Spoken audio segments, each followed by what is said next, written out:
সুপ্রিয় দর্শক শ্রোতা, আমন্ত্রণ জানাচ্ছি বাংলা ভিউ রাতের সংবাদে। সাথে আছে আমি সত্যজিৎ সিংহ। শুরুতেই শিরোনাম। সিলেটের এমসি কলেজের ছাত্রাবাসে স্বামীকে আটকে স্ত্রীকে গণধর্ষণ মামলায় ৮ জনকে অভিযুক্ত করে চার্জশিট প্রদান। সিলেটে বন্ধ থাকা পাথরকুয়ারি ৭২ ঘন্টার মধ্যে খুলে দিতে আলটিমেটাম। করোনায় প্রাণ গেছে দেশে আরও ৩৫ জনের। সিলেটে মশা নিধন অভিযানে ফগার মেশিন নিয়ে মাঠে মেয়র আরিফ। সিলেটে করোনা কবল থেকে সুস্থ হয়েছেন ১৩,৫০০-এরও বেশি মানুষ। এতক্ষণ শুনছিলেন শিরোনাম, এবারে বিস্তারিত।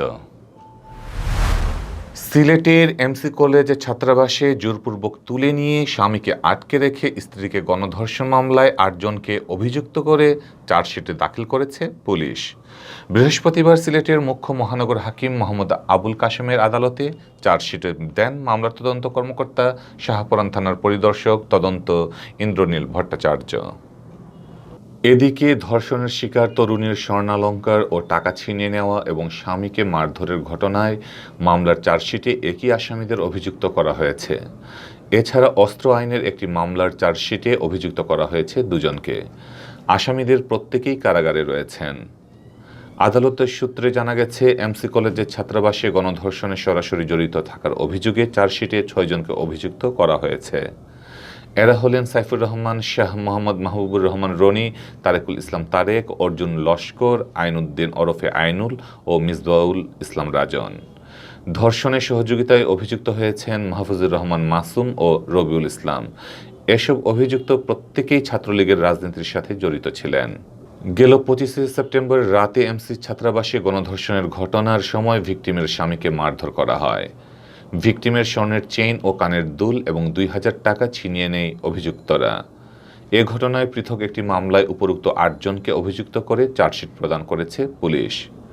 এছাড়া গণধর্ষণের ঘটনার রাতে পুলিশ ছাত্রাবাসে অভিযান চালিয়ে সাইফুর রহমানের কক্ষ থেকে একটি পাইপগান, ৪টি রামদা ও ২টি চাকু উদ্ধার করে। পরে অস্ত্র আইনে পৃথক আরেকটি মামলা করা হয়। ওই মামলায় অবৈধ অস্ত্রগুলোর সাথে সাইফুর রহমান ও মাহবুবুর রহমান রনির সম্পৃক্ততা পাওয়ায় তাদের বিরুদ্ধে পৃথক আরেকটি চার্জশিটে দাখিল করা হয়েছে আদালতে। গত ২৫শে সেপ্টেম্বরের মধ্যরাতে এমসি কলেজের ছাত্রাবাসে সংঘবদ্ধ ধর্ষণের শিকার হন ওই তরুণী। করোনা ভাইরাসের কারণে বন্ধ থাকা ছাত্রাবাসে জোরপূর্বক ওই তরুণী ও তার স্বামীকে তুলে নিয়ে যাওয়া হয়। পরে স্বামীকে বেঁধে রেখে ধর্ষণ করা হয় তরুণীকে।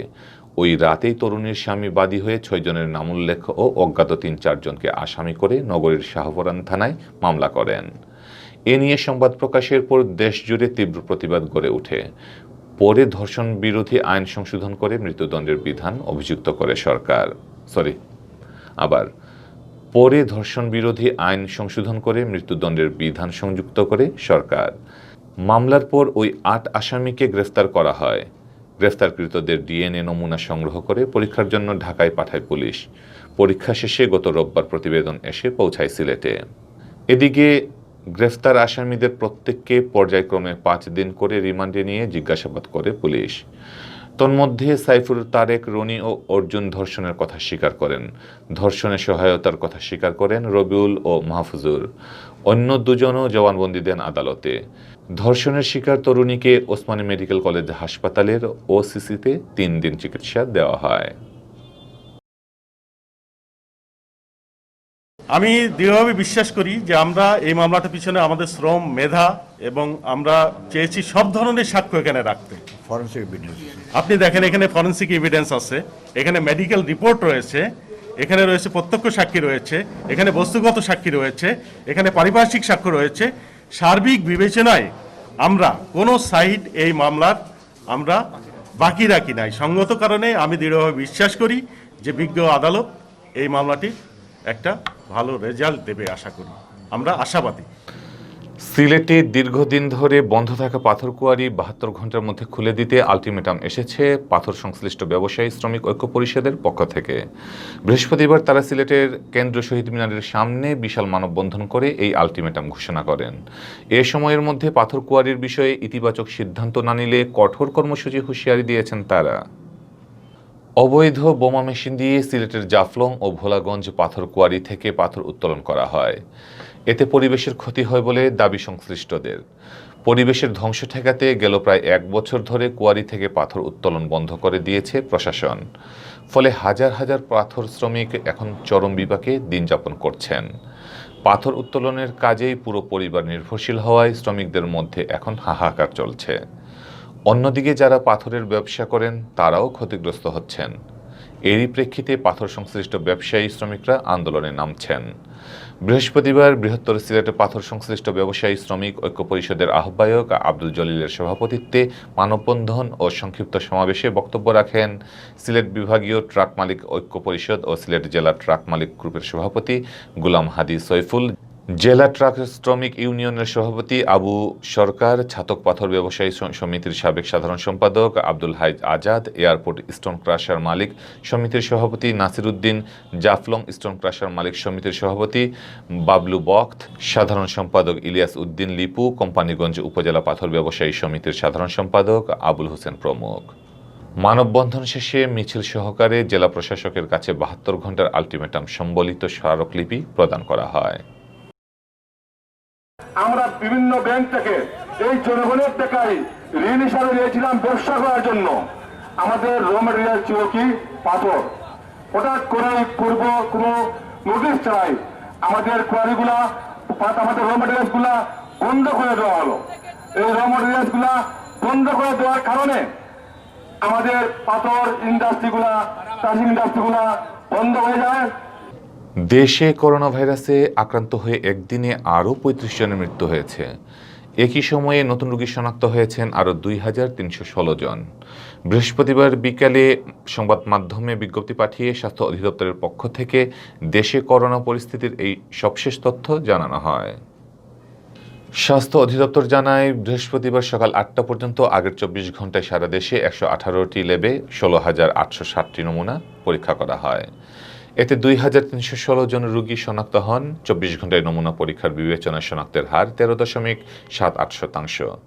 নতুন রোগীদের নিয়ে দেশে করোনা ভাইরাসে মোট আক্রান্তের সংখ্যা এখন 4,71,739 জন। একদিনে মারা যাওয়া 35 জনকে নিয়ে দেশে করোনা ভাইরাসে মোট মৃতের সংখ্যা 6,748 জনে দাঁড়িয়েছে। নতুন করে মারা যাওয়াদের মধ্যে 23 জন পুরুষ, 12 জন নারী। করোনা আক্রান্ত হয়ে তারা সবাই হাসপাতালে চিকিৎসাধীন ছিলেন। স্বাস্থ্য অধিদপ্তরের হিসাব অনুসারে গত একদিনে বাসা ও হাসপাতালে চিকিৎসাধীন আরও 2,593 জন রোগী সুস্থ হয়ে উঠেছেন। এর ফলে সুস্থ রোগীর মোট সংখ্যা বেড়ে দাঁড়ালো 3,88,379 জন হয়েছে। দেশে করোনা ভাইরাসের জন্য এ পর্যন্ত 28,20,981টি নমুনা পরীক্ষা করা হয়েছে। নমুনা পরীক্ষার বিবেচনায় মোট শনাক্তের হার 16.72%। শনাক্ত বিবেচনায় সুস্থতার হার 82.33% এবং মৃত্যুর হার 1.43%। সিলেটে বেড়ে গেছে মশার উপদ্রব। এরই প্রেক্ষিতে সিলেট সিটি কর্পোরেশনের সিসিক উদ্যোগে প্রায় সপ্তাহখানেক ধরে মশা নিধন অভিযান চালানো হচ্ছে। মশা মারতে বৃহস্পতিবার বিকেলে mayor Ariful Haque Chowdhury fogger machine নিয়ে নগরীর কাজল শাহ এলাকায় অভিযান চালান। মশক নিধন অভিযানকালে মেয়র আরিফ বলেন, শুধু ঔষধ ছিটালেই যে মশার উপদ্রব পুরোপুরি কমে যাবে তা নয়, বরঞ্চ আমাদের সবাইকে সচেতন হতে হবে। বাসাবাড়ি, মার্কেট কিংবা স্থাপনার আশপাশ পরিচ্ছন্ন রাখতে হবে।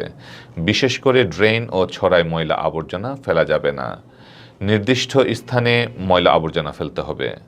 সবাই পরিষ্কার পরিচ্ছন্নতা বজায় রাখলে মশক নিধন অভিযান সফল হবে বলে আশা প্রকাশ করেন মেয়র।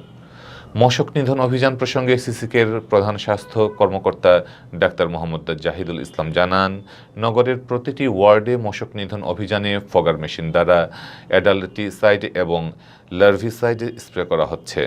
মশক নিধনের অভিযানের পাশাপাশি প্রতিটি ওয়ার্ডে চলছে পরিচ্ছন্ন অভিযানও। সিলেটে করোনা ভাইরাসের আক্রান্তের সংখ্যা প্রতিদিনই বাড়ছে। প্রায় মারা যাচ্ছেন আক্রান্তদের কেউ না কেউ।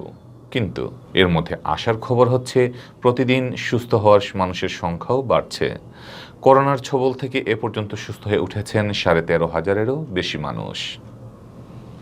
স্বাস্থ্য অধিদপ্তর সিলেট বিভাগীয় কার্যালয় থেকে পাওয়া তথ্যানুসারে সিলেট বিভাগের 4টি জেলায় এখন পর্যন্ত করোনা ভাইরাসে আক্রান্ত হয়েছেন 14,709 জন।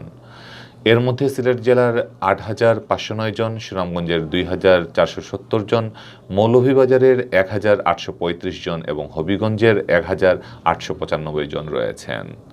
আক্রান্ত এসব রোগীদের মধ্যে ঘরে থেকে এবং হাসপাতালে গিয়ে চিকিৎসা নিয়ে সুস্থ হয়ে উঠেছেন ১৩,৫১৯ জন। সুস্থ হওয়াদের মধ্যে সিলেটের ৭,৮২৯ জন, সুনামগঞ্জের ২,৪১২ জন, মৌলভীবাজারের ১,৭১৪ জন ও হবিগঞ্জের ১,৫৬৪ জন রয়েছেন। এদিকে বৃহস্পতিবার সকাল ৮টার আগের ২৪ ঘন্টায় সিলেট বিভাগের নতুন করে করোনা রোগী শনাক্ত হয়েছেন ৩০ জন। এর মধ্যে সিলেটের ২১ জন, সুনামগঞ্জের ২ জন ও মৌলভীবাজারের ৭ জন রয়েছেন। একই সময়ে সুস্থ হয়েছেন ৩৩ জন। গত কয়েকদিন ধরে সিলেটে করোনা আক্রান্ত হয়ে কেউ মারা না যাওয়ার ঘটনা ঘটেনি। এখনো অবধি মারা যাওয়া রোগীর সংখ্যা ২৪৪ জন। এতক্ষণ দেখছিলেন বাংলা ভিউ রাতের সংবাদ। আমাদের সাথে থাকার জন্য ধন্যবাদ।